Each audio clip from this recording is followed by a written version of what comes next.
so that they could be apprehended. But this pursuit of this Honda CRV still continuing over an hour now, about almost an hour and a half since we first heard this pursuit come out, and over an hour that we've been on the air now with this pursuit through the area of now Huntington Park. You see those units weaving their way through the stop traffic to stay on this suspect's tail as we continue now southbound on Pacific Boulevard through Walnut Street here in Walnut Park, Mike and Cher.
That's right. We're still working southbound Long Beach Boulevard. Best case scenario, stay inside, lock your doors, because not only have we seen pursuits end on sidewalks, in the middle of the street with pedestrians, we've seen pursuits end and the suspect run into a home. So keeping yourself safe and indoors is the best option if you are in this area and you're watching it. Just make sure that you are safe and the doors are locked. Still continuing southbound Long Beach through the Southgate area. Those units still on scene. That primary unit, Dodge Charger we see right behind the suspect vehicle, has been on this pursuit as long as we have. So they're probably working on an hour right now, and that could be extremely taxing on a police officer.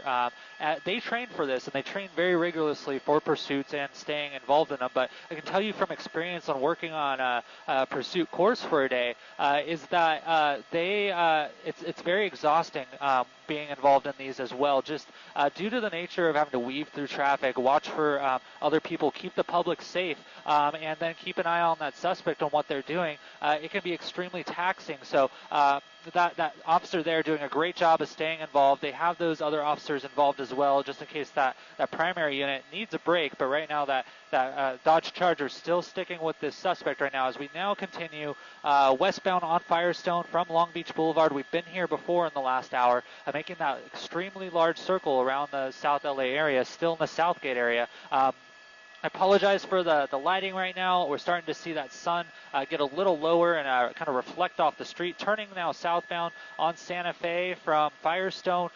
This is a little different for us, speeding up a bit, about 40 miles an hour as we continue in southbound. And this has just been the name of the game. The police have been following the suspect from a very close distance for a majority of the pursuit. And it's just it's interesting that we haven't seen that pit maneuver, Mike and Cher, but the police sure have probably a good reason for that. And especially if we're now seeing undercover units behind the vehicle and things like that, they may know something about these suspects inside the vehicle that we don't. And so to keep everyone safe, they're just sticking with the tactic of sticking with the vehicle, seeing where it ends, the pursuit ends, and then apprehending the suspect at that time. But the question is how long will this go on? How big is that tank of gas? How well is that car maintained? And how long is it going to last as it makes its way through these intersections, slamming on brakes, and just continuing on now westbound on Southern Avenue, going through Stanford. Mike and share.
That's right. They have that ability to kind of hand the baton off to a new office or a new officer who can take over the pursuit and begin to call this pursuit fresh, get a new set of eyes on that bumper. There's a thing called bumper lock. There goes the CHP airship overhead, and I believe they just switched out, but into that center divider kind of weaving now. That was for no reason, so very erratic move there. But as the pursuit goes on, it can be very easy for those officers when they get fatigued to have something called bumper lock, which is kind of like tunnel vision happen, and they just get so focused on that vehicle that they stop paying attention to the rest of the equation, all the other vehicles, the traffic, the intersections, and so at some point the supervisors decide to switch out vehicles, turning into a parking lot now. We'll see what happens here, and it looks like we have a CHP unit on the other end there, and going to try to box the suspect in. We'll see what happens, and pushing past that CHP unit there, that canine unit. Now that canine unit, the primary in the pursuit now, and we'll see what happens as this continues now on Walnut from about Pacific Boulevard, or it looks like we're on California from Pacific Boulevard.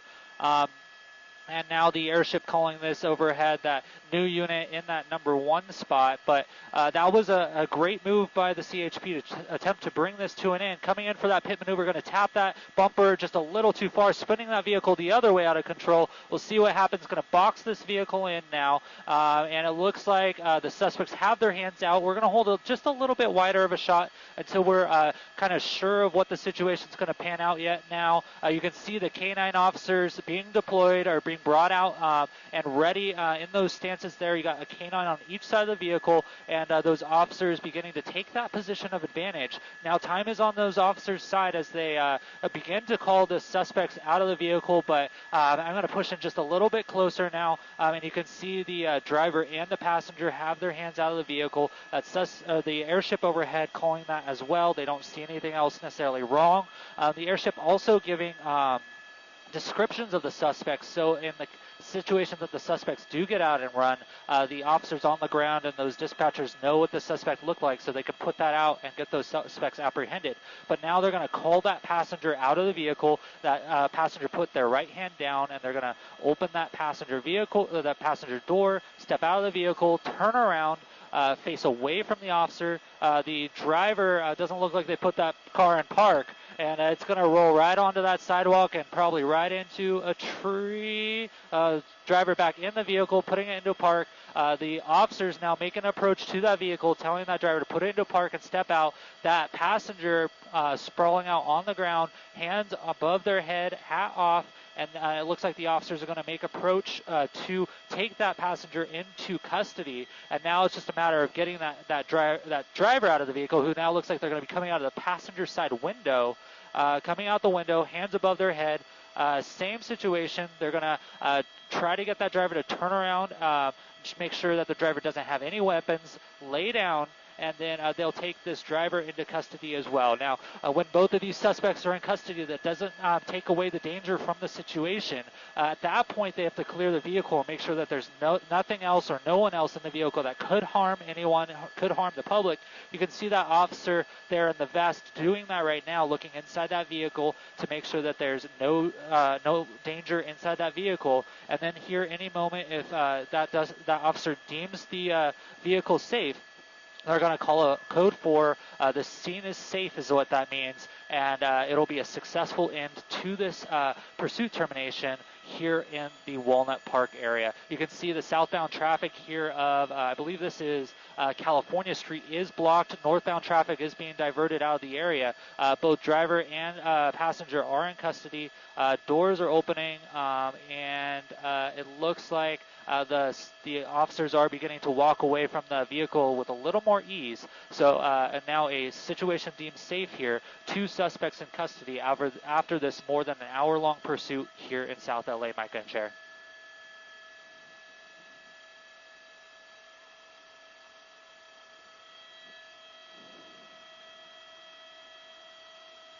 Copy.